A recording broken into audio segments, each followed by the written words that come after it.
Hi guys, today's life reflections is a very unique one and a very special one at that matter.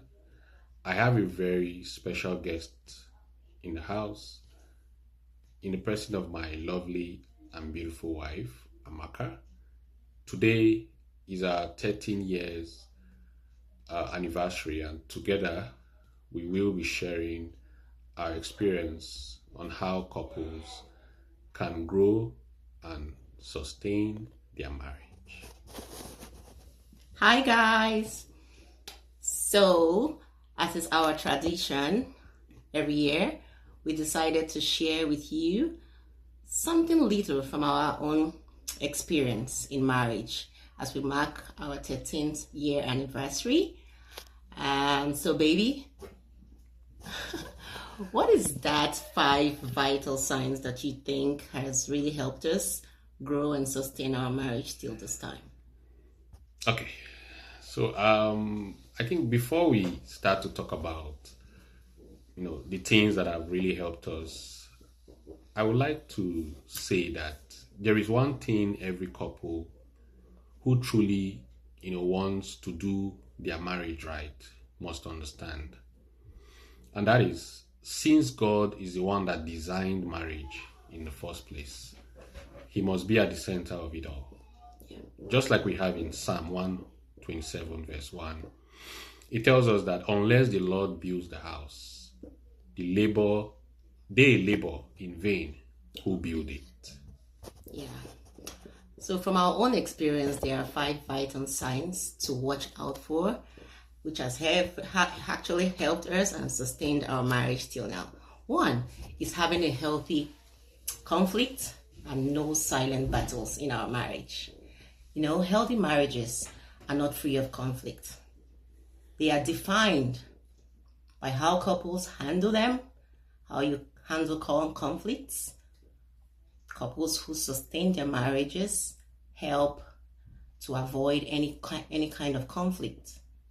Contempt, defensiveness, unforgiveness, stonewalling, for example, during a disagreement, one partner may decide to stop talking to each other, expressing feelings. The other person ignores the other person's concern, refusing to talk, avoiding eye contacts, or even walking away. That kind of thing can be so painful when couples don't give the opportunity to resolve conflicts. This lack of engagement often escalates the issue, which is really very bad. Well, I would say that strong couples should, instead of doing all that, focus on repairing hot feelings quickly. They should always listen, to understand, not to defend.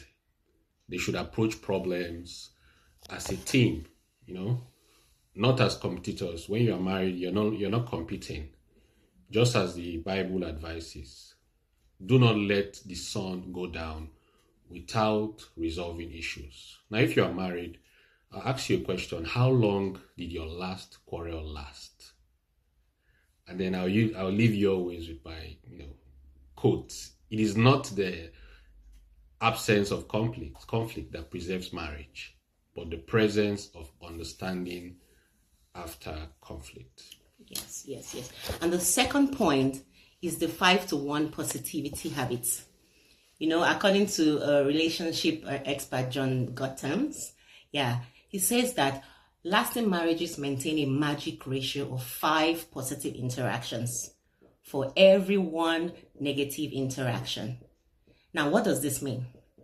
It means prioritizing gratitude, small gestures of affection, shared laughter, and an appreciation, which balances any inevitable disagreements you may have. So I would say, for example, gratitude. Being gratitude means being thankful for your spouse. Your spouse is a gift from God, just as Eve was a gift to Adam. So created to help meet our needs as a life partner. So we should be grateful for the partner we have. And that really brings and gives spark to the relationship. Okay, I'll say that sometimes the demands of work, family, and life can actually cloud this attitude that we are trying to, portray. But thanking God often for your spouse helps you focus on what is still good and admirable.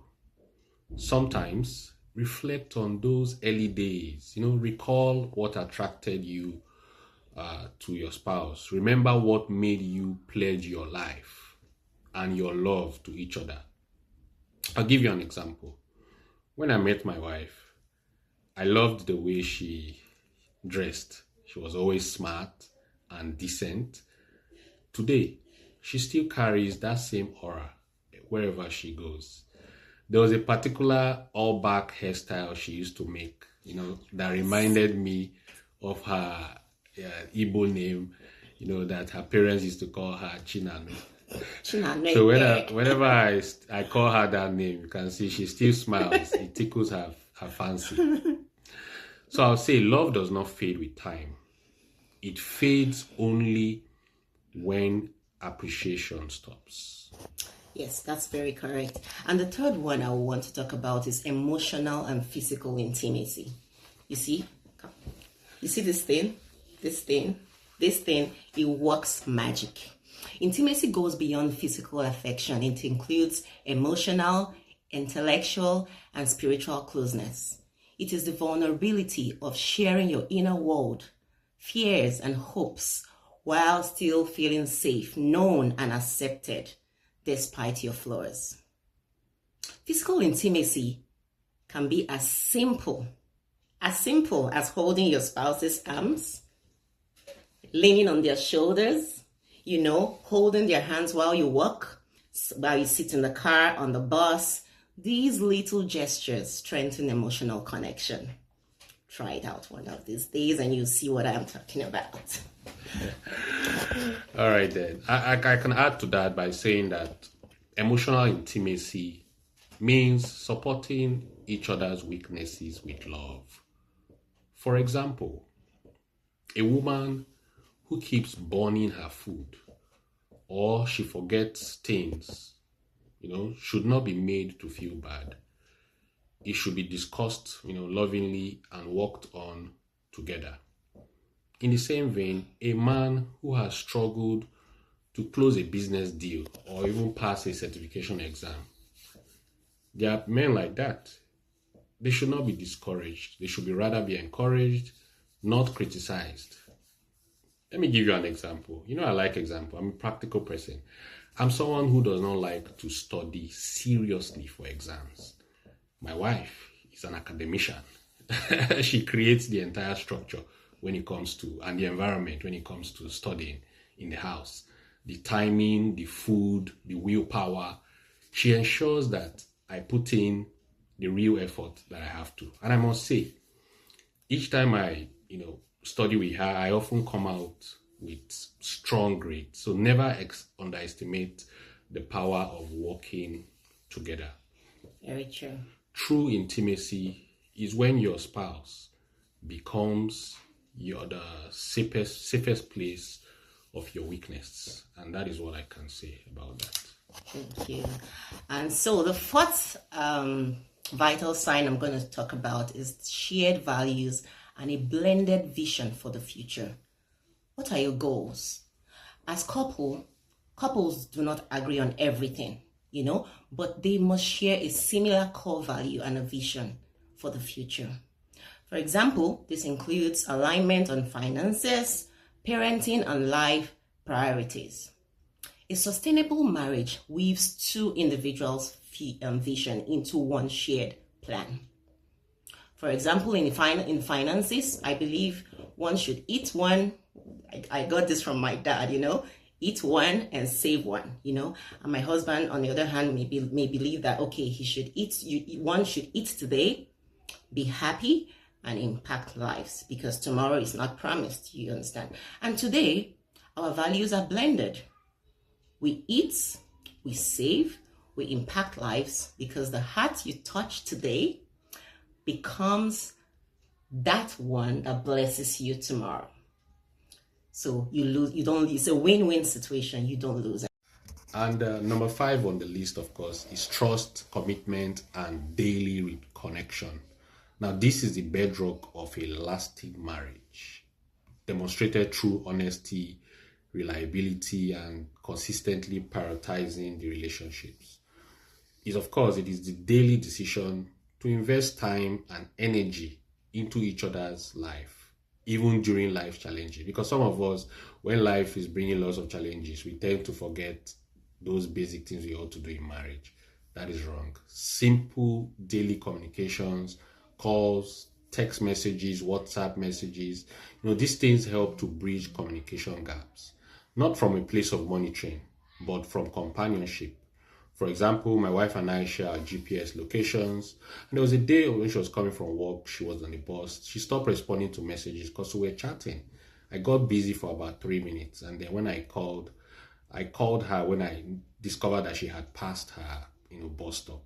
When I checked the GPS, so when I called her, she told me she had slept off, that she thanked me for calling her. She would have found herself in the next city if I had not done that. So you can imagine, the GPS sharing location is not for monitoring spirit. These are little things that really, can help when it comes to, trust and communication. Trust is practical. Commitment, is visible. And commitment is proven in the small daily connections, not in big promises. Oh, I will do this for you, or I will do that for you. No. That's not what it is. Okay, and then finally, we are sharing this, our yearly tradition, to thank God for sustaining us through the phases of our marriage. We have walked through it all, through the dreams phase. You can call it, the dream phase, when you're still, you feel everything should be perfect, pitch perfect. The disappointing stage. You have the joyful moments. You have the growth seasons. You have the deep love. And now I think we're in the deep love season. It could go, front, it could go backwards. But the truth, what happens is that by His grace, we are still standing strong until Jesus comes. That's what is important. Yes, we keep growing, we keep pushing, we keep moving. Okay.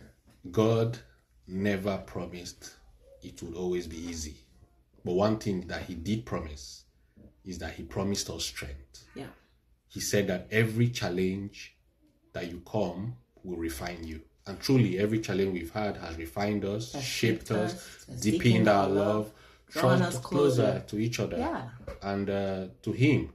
And to Him, yeah. And to Him we are entirely grateful and eternally grateful. Yeah. And once again, I will say, happy 13th anniversary to us. Oh my God. Thank you so much. Oh. Love you. I hope this reflection will help you today. For all those couples who are looking to grow and sustain their marriages, and for those who are willing to enter marriage anytime soon. It's not a bed of roses, but with God at the center, and with the right frame of mind, the right understanding, and majority of what we've said today, you will surely excel in marriage. Thank you so much.